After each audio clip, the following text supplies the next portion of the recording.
ప్రభువును ఆరాధించేదానికి యెషయా గ్రంథము 1వ అధ్యాయం 18 వచనం. యెషయా గ్రంథము 1వ అధ్యాయము 18వ వచనం. యెహోవా ఈ మాట సెలవిచ్చుచున్నాడు, రండి మన వివాదం తీర్చుకుందాము. మీ పాపములు రక్తం వల్లే ఎర్రనమైనను అవి హిమం వలె తెల్లబడను, కెంపు వలను ఎర్రనమైనను అవి గొర్రెబొచ్చు వలె తెల్లనివి అగును. ప్రేమగల తండ్రి, ప్రభువైన యేసుక్రీస్తు వారి శ్రేష్టమైన నామమును బట్టి మీకు వందనములతో మీ పాదాల కాటికి వస్తున్నాం. నీ దైవ నియమమును బట్టి, నీ వాక్యమును బట్టి మీ నామానికి కృతజ్ఞతాస్తుతులు చెల్లిస్తున్నాం. ప్రియమైన మా దేవ, జీవం గల దేవుడు, కనికరం గల దేవుడు, మరి మంచి వాతావరణం వాక్యం కొరకు స్వతంత్రం అనుగ్రహించి నీ ప్రజలందు నీ కృప దయచేయమని వేడుకు. ఇంకా ఎవరైతే వస్తున్నారో నీ బిడ్డలు తీసుకొని వచ్చి నీ వాక్యం వినిపించమని, వారు నేను సేవించుటకు సహాయం చేయమని, నీ పిల్లలకు మీరే కాపుదలగా రాకపోకలంతట్లో తోడే ఉండమని, నీ సన్నిధి ఉంచమని, నీ బిడ్డలతో మీరుండమని వేడుకుంటూ యేసు ప్రభునామములో ప్రార్థించి వేడుకుంటున్నాం తండ్రి. ఆమేన్. ఈ చదువుబడినటువంటి లేఖన భాగంలో రండి మన వివాదము తీర్చుకుందాము. యెహోవా ఈ మాట సెలవిస్తున్నాడు. యెహోవా ఈ మాట సెలవిస్తున్నాడు అనే మాటలో ఆయన ప్రేమ దాగింది. ఆయన ప్రేమ దాగింది. భూలోకంలో ఏ మనుషుడు కూడా రండి మీ పరిస్థితి, మీ సమస్య ఏంది చూద్దాం, మన సమస్య ఏందో మాట్లాడుకుందామని పిలిచేవాళ్ళు భూమి మీద లేరు. వాగ్దానాలు చేయొచ్చు, రకరకాలుగా మాట్లాడవచ్చు, కానీ ఎవరు కూడా ఏ సహాయము చేయలేరు. అయితే పరమందున్న దేవుడి యొక్క ప్రేమ చాలా గొప్పది. పరమందున్నటువంటి దేవుని ప్రేమ చాలా గొప్పది. ఆయన మనల్ని పిలిచినాడు. వాస్తవానికి ఆయన పిలుపుకు మనం యోగ్యులైనటువంటి వారము కాదు. ఆయన పిలుపుకు మనం యోగ్యులైనటువంటి వారం కాదు, మనం అయోగ్యులమైనటువంటి వారు. వాస్తవానికి మన జీవితం గురించి దేవుని వాక్యంలో చూస్తే యోబు అంటాడు కదా, ఎండిపోయినటువంటి ఆకుల వంటి వారం మేమని. ఎవరు మనము? ఎండిపోయినటువంటి ఆకులు. ఎండిపోయిన ఆకు ఏమైనా పనికి వస్తుందా? చూడండి ఆ మాట. యోబు గ్రంథం 13వ అధ్యాయం 25వ వచనం. యోబు, భక్తుడైనటువంటి యోబు అన్నాడు. భక్తుడైనటువంటి యోబు చేసినటువంటి ప్రార్థన. ఆయన 13వ అధ్యాయం 24వ వచనంలో 25వ వచనం 13:25 ఇటు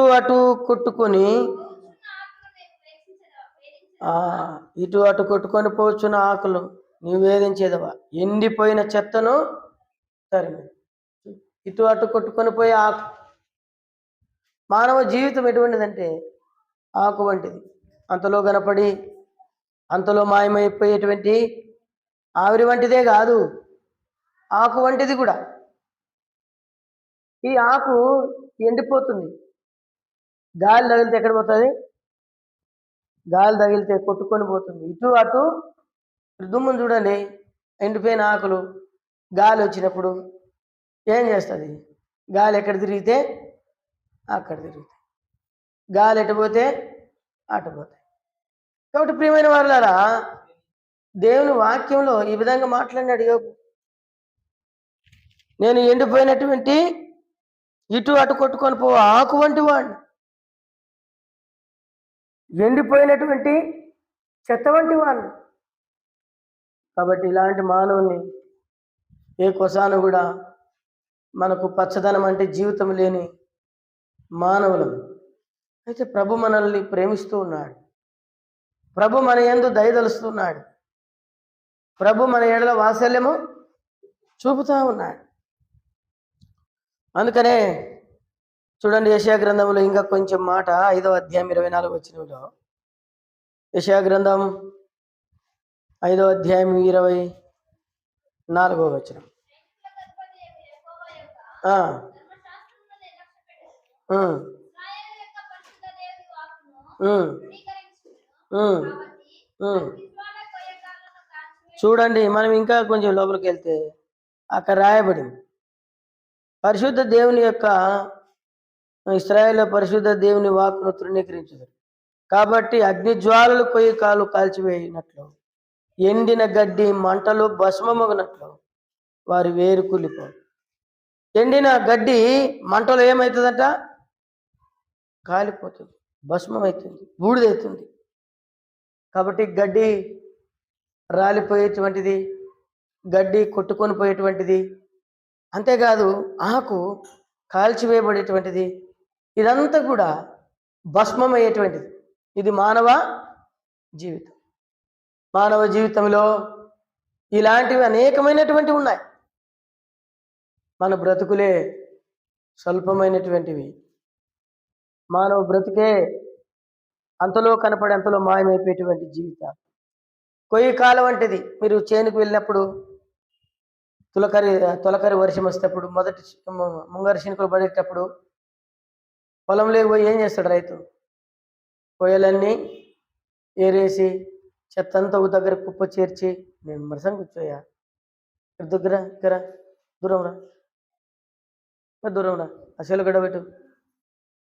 కాబట్టి ఏం చేస్తారు అని అంటే వాటన్నిటిని కుప్పేసి దాన్ని అంతా ఏం చేస్తారు చెప్పకుండా చూడు, ఏం చేస్తారు?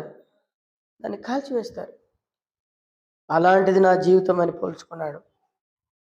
కాబట్టి మానవ జీవితము ఆకు వంటిది, మానవ జీవితము అటు ఇటు కొట్టుకొని పోయేటువంటిది, మానవ జీవితము ఎలాంటిది అనంటే మానవ జీవితము కొయ్యి కాలు వంటిది, అగ్నిలో ఎండి కాలిపోయి భస్మమయ్యేటువంటి బూడిది వంటిది. కాబట్టి ఇలాంటి జీవితం.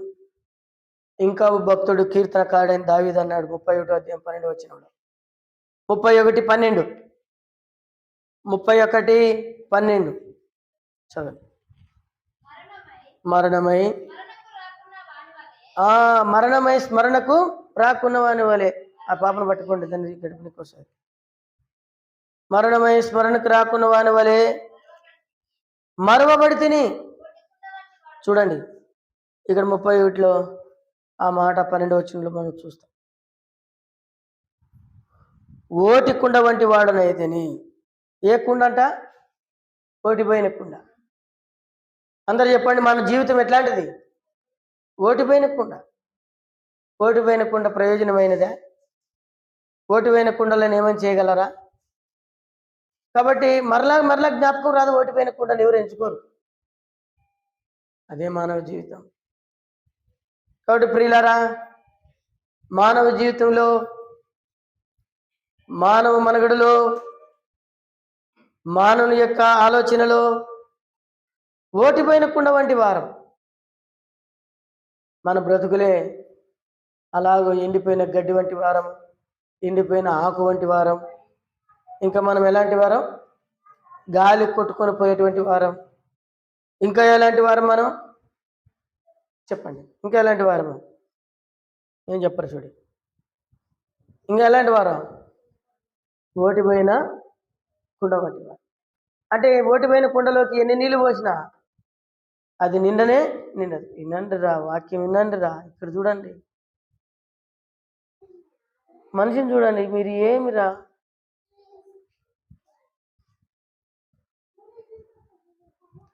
కాబట్టి దేవుని బిడ్డలైనటువంటి మనం ఇలాంటి అలుపుల్ని దేవుడు పిలుస్తున్నాడు. ఏమని పిలుస్తున్నాడు దేవుడు? రండి మన వివాదము తీర్చు. లోకంలో ఎవరైనా ఒక మనిషిని పిలాలంటే, ఒక నాయకుడు కానీ ఎవరైనా కానీ పిలిచాలంటే అతనిలో ఏముండాలా?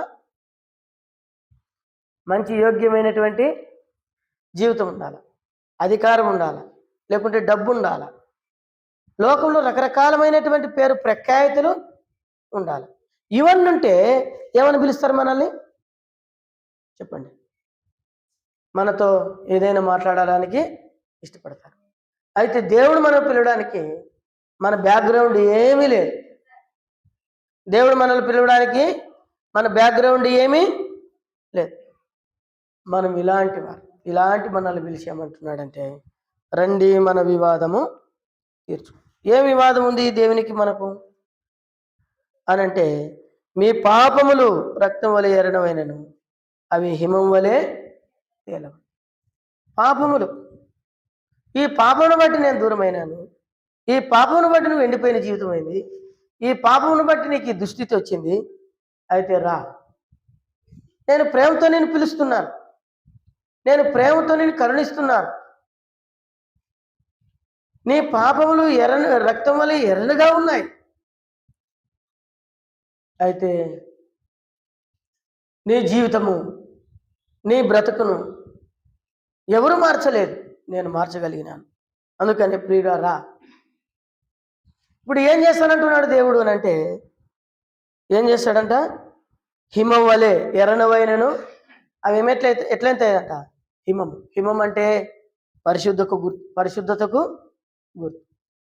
ఒకప్పుడు పరిశుద్ధత లేదు మీకు, ఒకప్పుడు దుర్మార్గమైన జీవితం మీకు, అయితే ఇప్పుడు పరిశుద్ధపరచబడతారు. ఒకప్పుడు సరైనటువంటి బ్రతుకు లేదు మీకు, ఇప్పుడు సరైనటువంటి బ్రతుకుగా చేస్తాడు. గనుక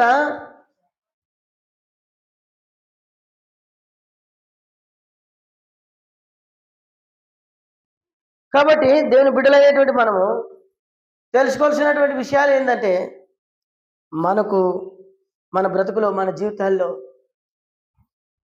ఎండిపోయి రాలిపోయి ఎక్కడ ఇదైపోయే వాళ్ళమో, ఎక్కడ రాలిపోయే వాళ్ళమో మనకు తెలియదు. కానీ అలాంటి వారికి రక్షణ ఇవ్వడానికి ఇష్టపడి మన పాపములు ఎర్రనవైనను ఆయన పరిశుద్ధపరచాలనుకున్నాడు. హిమం అంటే పరిశుద్ధతకు గుర్తు, తెల్లదనం పరిశుద్ధతకు గుర్తు.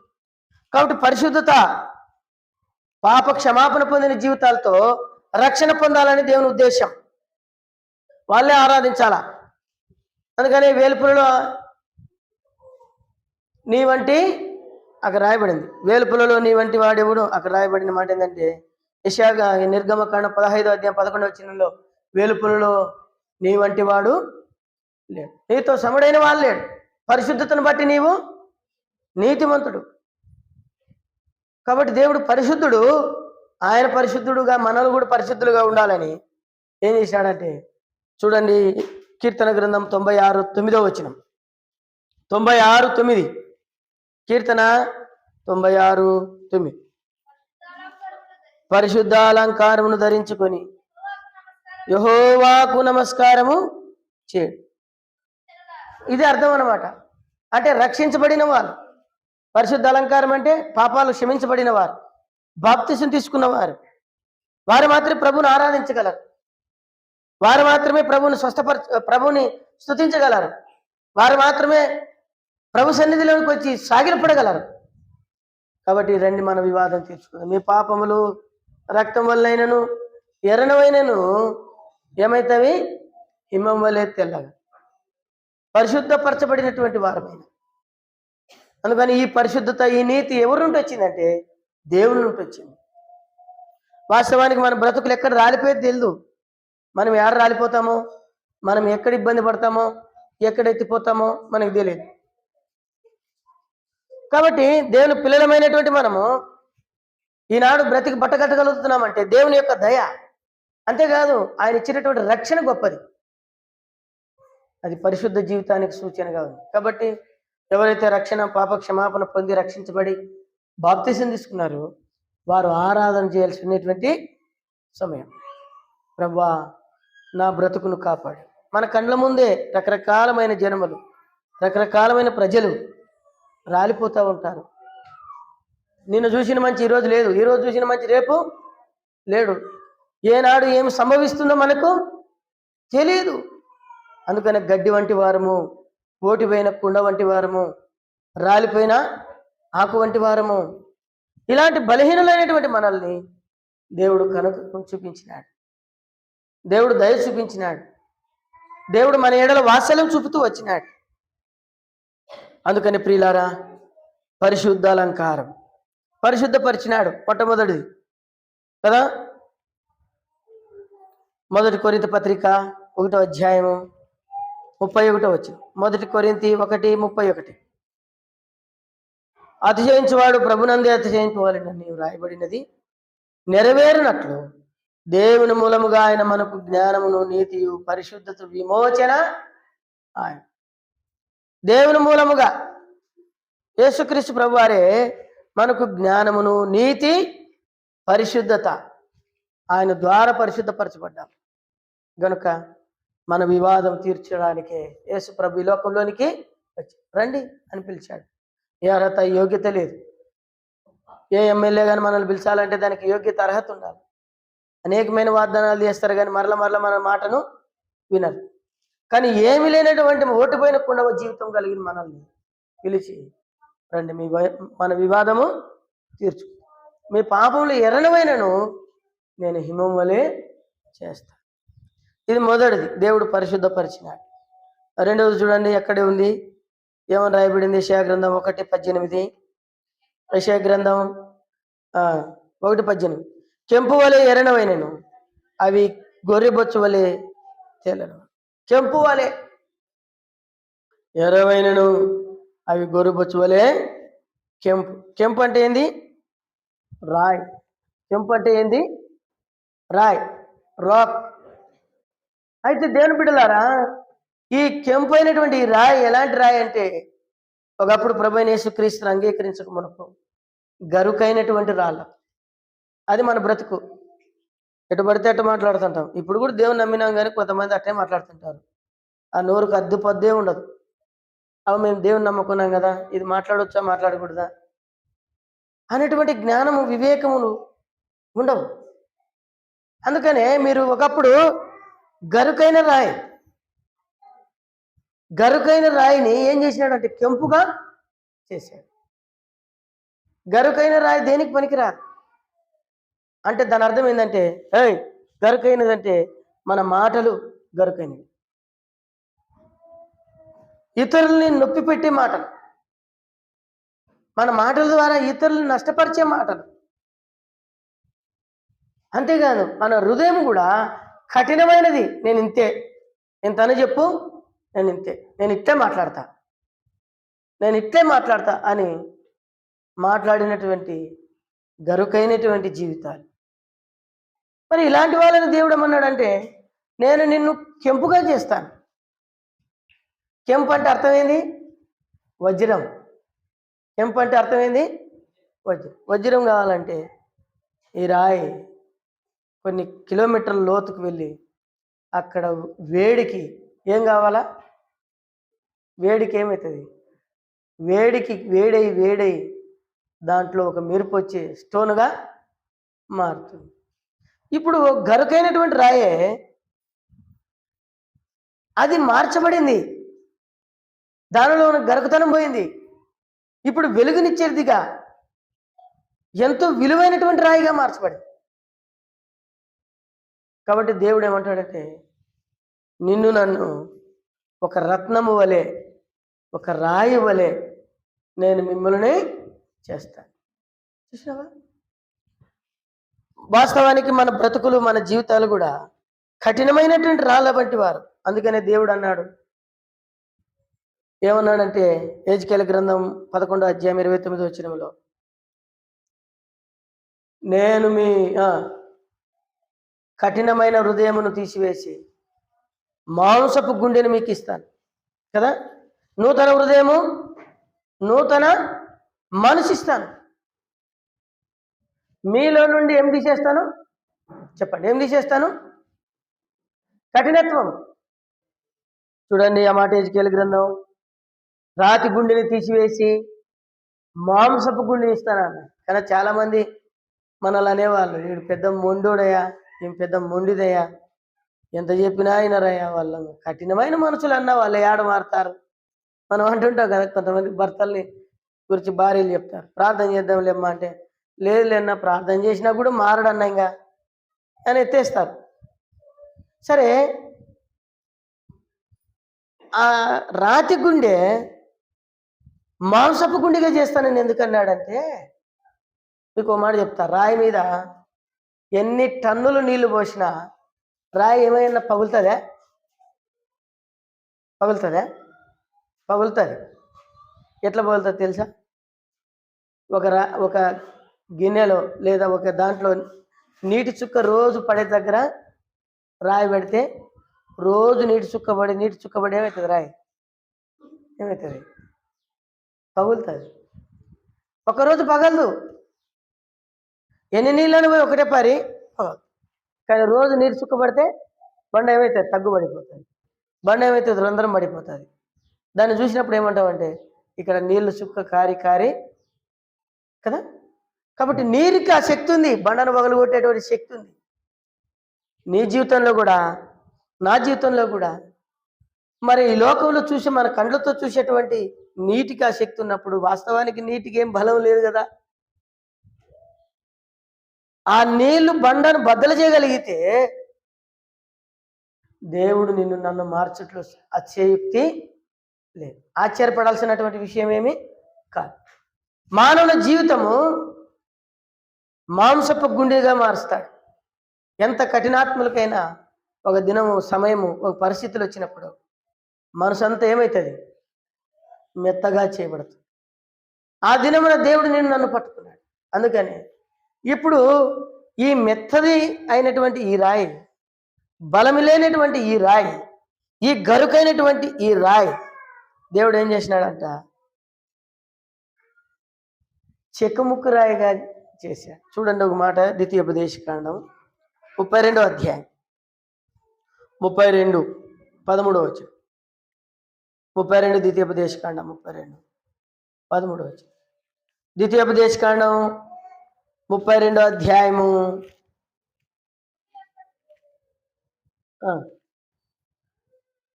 32:13 చదవండి. భూమి యొక్క ఉన్నత స్థలముల మీద వారిని ఎక్కించేదను, కొండ బండ నుండి తేనెను, చెక్కముక్కి రాతి నుండి నూనె. ఇప్పుడు ఈ బండలో నుండి ఏమొచ్చింది? తేనె. చెక్కముక్కి రాయి నుండి ఏమొచ్చింది? నూనె వచ్చింది. రాతిలో నుండి నూనె వస్తుందా? వినండి, ఇక్కడ వినండి. మీరు వచ్చినా రూపు పండుకొని పోతే లాభం లేదు. నేను చెప్పేది వినండి. రాతిలో నుండి ఏమొచ్చింది? తేనంట. ఏమొచ్చింది? ఆ చెల్లు చూడ. ఏమయ్యా, ఏమనైనా మీకు దండం పెడునా? మీరు ఇక్కడ రా, అని వీటికి రా, లాస్ట్కి రా, నువ్వు రా. నువ్వు ఇక్కడ నేను చెప్తా. నీ చెల్లు తీసుకొచ్చుకో. అది ఎవరు చెల్లు? అది గడ్డ పెట్టది. మీరు ఒకరికొకరు ఇప్పుడు నా దబ్బరం ఇటుకిరా, లాస్ట్ ఇటుకిరా, వెనకు లేకుంటే మీరు ఒకరొకరు దూరం ఉండండి.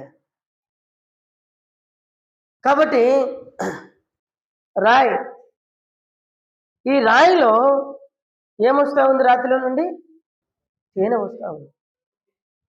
చెక్కముక్క రాతిలో నుండి నూనె వస్తా ఉంది.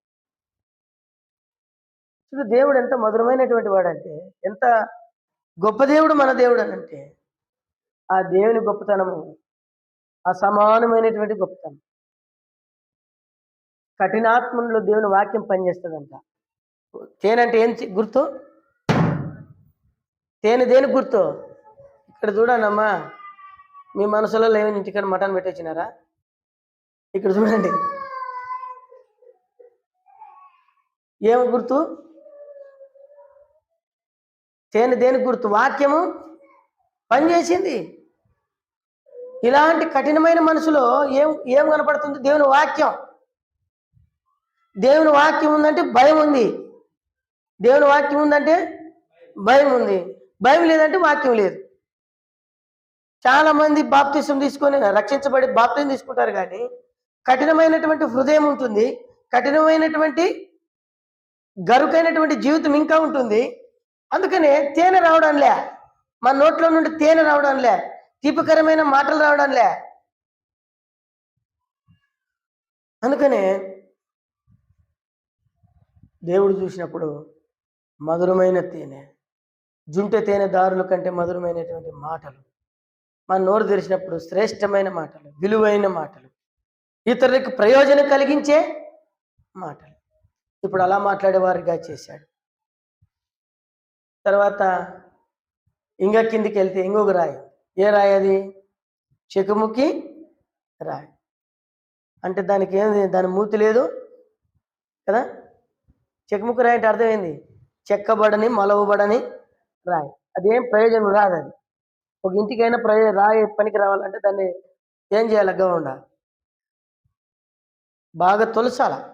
తొలిసిన తర్వాత దాన్ని ఇంటికి వాడతాడు. అయితే ఇలాంటి పనికిరానటువంటి ఈ రాయి కింద నుండి ఏమొస్తా ఉంది చెప్పండి, ఏమొస్తా ఉంది? నూనె వస్తా ఉంది.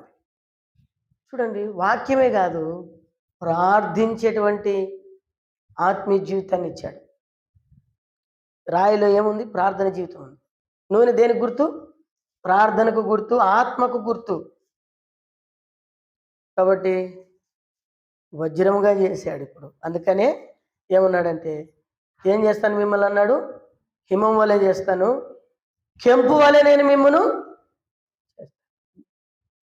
కెంపు కొన్నిసార్లు ఎర్రగా ఉంటుందంట, అయితే అది కూడా తెల్లగా మారుస్తాడంట. చూసినారా? కాబట్టి విలువైన రత్నముగా చేశాడు. దాని సొంత స్వాభావికమైనటువంటి రంగు, స్వాభావికమైనటువంటి ఆలోచనలు అన్నీ మార్చివేశాడు. ఇప్పుడు విలువైన రాయిగా చేశాడు.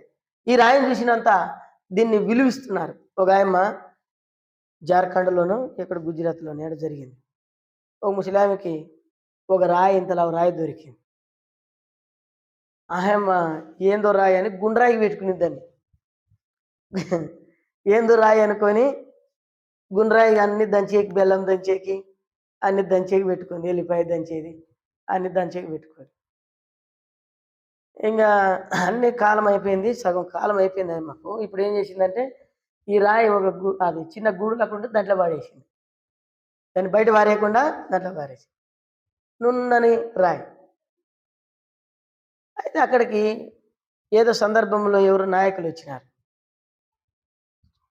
అది ఆ రాయిని చూసినారు. ఏంది రాయి అవ్వ అంటే, గుండ్రాయనైనా అని. గుండ్రాయే, దాని విలువ తెలియనంత వరకు అది గుండ్రాయి. అది ఆయనకు అనుమానం వచ్చి, ఇది ఏందో వజ్రంలో అక్కడ ఉంది అని చెప్పి చూపించినాడు. చూపిస్తే డైమండ్, అది మంచి వజ్రం, అది విలువైనటువంటి వజ్రం, 38 కోట్లకు పోయేటువంటి వజ్రం అది. కానీ తెలియదు ఏమోకి అది. మనం కూడా అట్లే ఉంటుంది, మన బ్రతుకులు కూడా అట్లే ఉంటుంది. దేవుడు ఎంత విలువైన వాడో, మనం ఎంత విలువైన వారమో అనే సంగతి కూడా మనకు రోజు కూలి పని చేసుకుంటుంది, తర్వాత ఒకరు సరిపోతే బిచ్చాటం చేస్తుంది. కానీ ధనం ఉంది కానీ దరిద్రురాలేదు. అది మన జీవితం. కనుకనే దేవుని బిడ్డలారా, దేవుడు మనల్ని విలువైన రాయి, విలువలేని రాయి అనుకునింది కానీ విలువైన రాయిగా దేవుడు మనల్ని చేశాడు. 2 విషయాలు చెప్పినాను కదా. మొదటిది ఏంది చెప్పండి? మొదటిది ఏంది? మన పాపములు రక్తం వలె ఎర్రనవైనను, కెంపు వలె తెల్లగా. రెండవది ఇంకా ఏం చేసినాడు? కెంపు వలె ఎర్రనవైనను, గొర్రెబొచ్చు వలె కదా, గొర్రెబొచ్చు వలె తెల్లగా. ఇప్పుడు మహిమకు, ఘనతకు అర్హులుగా చేసినాడు, కెంపుగా చేసినాడు. మన మాటలు గరకైన పోయినాయి, మన నోట్ల నుండి దేవుని వాక్యములు వస్తున్నాయి. ఎవరైనా కీడు చేస్తే వాళ్ళ కొరకు ప్రార్థన చేస్తామంతే. ప్రభువా మీరే జ్ఞాపకం చేసుకో, నేను ఏ తప్పు చేయకపోయినా నన్ను అవమానిస్తుంటారు అని చెప్పగలుగుతున్నామే కానీ వారి మీద గొడవ పోయేంత సీను మనకు లేకపోయింది. అలాగూ చేశాడు ఆయన. కాబట్టి ఇప్పుడు వజ్రములుగా మార్చాడు, కెంపుగా మార్చాడు. అంత గొప్ప ప్రభుని మనం స్తుతించకుండా ఎట్లుండగలం? మూడవది యెషయా గ్రంథం 1వ అధ్యాయం 18వ వచనం. మరలా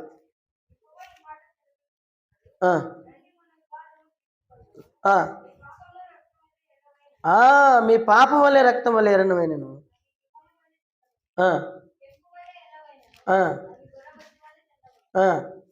చదువు.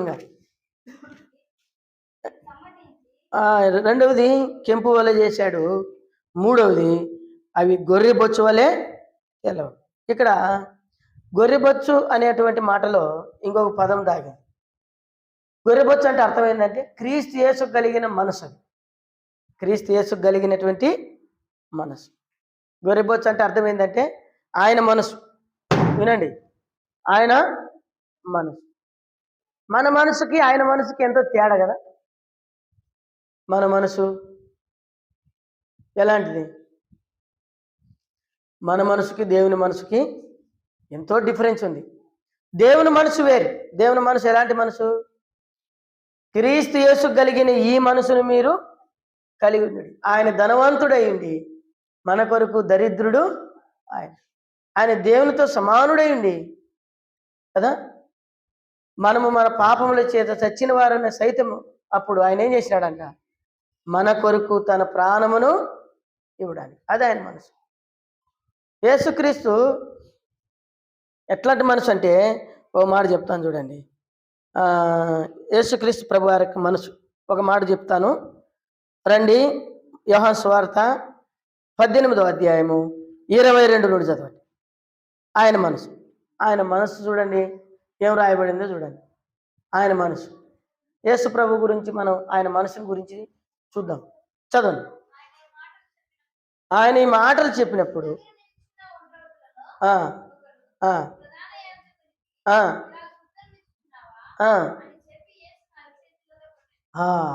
యేసు ప్రభుని చెంప మీద కొట్టినాడు. ఆయన నుండి నువ్వు దేవుని కుమారుడువా అంటే, నేను దేవుని కుమారుని అంటే నువ్వు ఆయనకి ఎదురు చెప్తావా అని చెప్పి యేసు ప్రభుని చెంప మీద పళ్ళమని కొట్టినాడు. అంతమందిలో ఆయన పట్టుకొచ్చి కొట్టినాడు. కొడితే మనమైతే ఏమంటాం? అట్లాగానే కొడితే బయటికి రారా, నీ కథ చూసుకుందాం, బయటికి రా కదా. ఇక్కడ తిరుగు, అబ్రాంకలు తిరగాకు. కాబట్టి మనమైతే ఏమంటాం? కొడితే ఇడు కొట్టినావు, బయటికి రా, నీ కథ. వెంటనే మనం ఏదో ఒకటి మాట్లాడతాం. కానీ ఆయన ఏమన్నాడంటే, నేను ఏ మాట మాట్లాడినానని కొట్టినావు, నేను కాని మాట మాట్లాడినానా అని మృదువుగా చెప్పి మౌనంగా ఉన్నాడు. అది మనసు. అది మన మనసు అయితే లేనివి ఉన్నవి, ఉన్నవి లేనివి కలుపుకొని రాత్రంతా ఏడ్చి ఏడ్చి ఏడ్చి, ఒక ఆయమ ఓ రోజున దారిలో పోతామంటే ఒకటే ఏడుస్తుంది. ఏంటికి ఏడుస్తుంది అని ఒక రాజు డౌట్ బట్టి అడిగినాను. నువ్వు ఎప్పుడు ఏడుస్తూనే ఉంటావు, ఏమైంది అంటే, మా ఆయన పని పోయినాడు, ఇంతకి ఇంటికి వస్తాడంటావా రాడంటావా, ఏమన్నా తగిలింటుందంటావా, కింద పడింటే నీళ్ళు ఎవరైనా ఇచ్చినారో లేదో అని ఊహించుకొని ఏడుస్తుందంటే అమ్మ. అంటే నేనండి మళ్ళీ నేను ఏదన్నా అంటే ఏడుస్తుందేమో అని, అంటే ఆయనకి ఏమైనా తగలాలని అనుకుంటున్నావా అందామనుకొని వచ్చింది. ఏమన్నా ఏంటికైతుంది లెక్క, ఎందుకంటే తగులుతుంది, నువ్వు ప్రార్థన చేయి, విశ్వాసి కదంటే, లేదన్నా ఒకటే గుండె దడ దడ దడ దడ దడ కొట్టుకుంటుంది. ఏంటికి కొట్టుకుంటుందంటే ఆయన ఇంటికి వస్తాడా లేదా, ఆయన ఇంటికి వస్తాడు. అట్లాంటివన్నీ ఊహించుకుంటాం, మనం కల్పించుకుంటాం కదా. కాబట్టి ఇంకొక రోజు ఏం చెప్పిందంటే, అదే మన బుడికిని ఏదో తగిలిపోతే వాడిని పట్టుకుంటామా పట్టుకోలేమా. ఇవన్నీ గుర్తు చేసుకున్నప్పుడు మన బలహీనతను బట్టి మనం ఏడుస్తాం మనం. అయితే యేసు ప్రభు వారు కోపపడలే, అనవసరమైంది కాదు, నేను ఉన్న మాటే అన్నాను కదా అని మౌనం. కాబట్టి ఆయన ఎదిరించినావా అని చెప్పి చెంప మీద పెడితే ఆయన మౌనంగా ఉంటూ వచ్చినాడు. క్రీస్తు యేసు యొక్క మనసు. చదవండి అన్నమాట. ఫిలిప్పీ పత్రిక 2వ అధ్యాయము 5వ వచనం. ఫిలిప్పు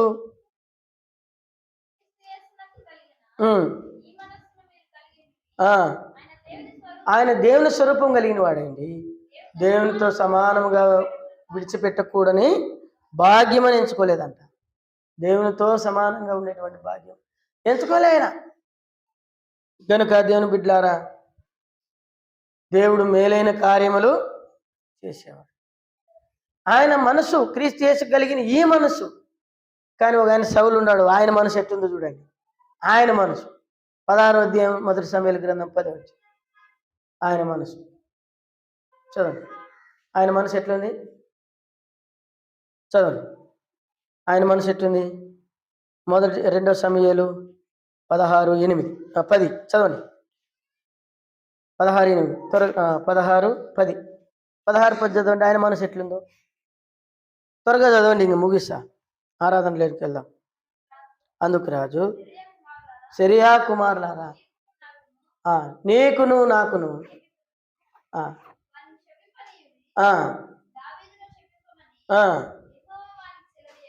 చూడండి ఇక్కడ దావీదుని చెప్పిస్తా ఉంటే ఏమని అన్నాడా? ఏమన్నా సిరే కుమారులారా మనతో మీకే కదా తిడితే తిట్టినాడు అనని. అది ఆయన మనసు, దేవుని మనసు మనం కలిగి. కాబట్టి ఆ మనసు మనకి ఇవ్వడానికి ఆయన ఈ లోకంలోనికి వచ్చాడు. గొర్రెబొచ్చు అంటే ఆయన మనసు. హిమము పరిశుద్ధత, కెంపు రాయి గరుకైన జీవితం, మన బతుకులన్నీ మార్చాడు. తన బిడ్డగా చేసుకు. ఈ వాక్యంలో దేవుడు దీవించునుగా. అందరు లేచి నిలబడి పాట పాడతాం. ఆ సమయంలో సండే స్కూల్ పిల్లలు సండే స్కూల్కి వెళ్తారు.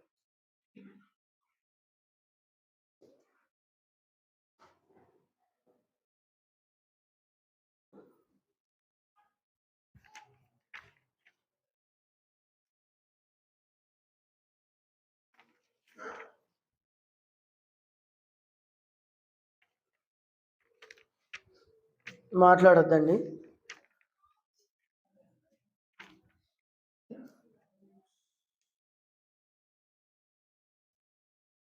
పాట సంఖ్య 117, పాత పుస్తకంలో 115, మొదటి 3 వచనాలు మాత్రమే పాడదాం. వందనము వందనమేసయ్యా, వందనము వందనమేసయ్యా, అందుకొను మారు వందనమందుకొను.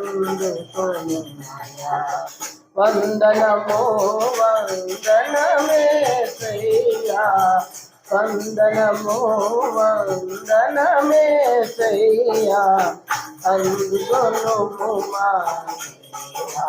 మారు వందనమందుకొను. దరికే ధరించితివా నరరూపములు నరలోకములు, దరికే ధరించితివా నరరూపములు నరలోకములు, మరణము నుండి మరిలేచినమా, మరణము నుండి మరిలేచినమా, మారని మహిమా నీకిదే వందనమందుకొను. వందనమో వందనమేసయ్యా,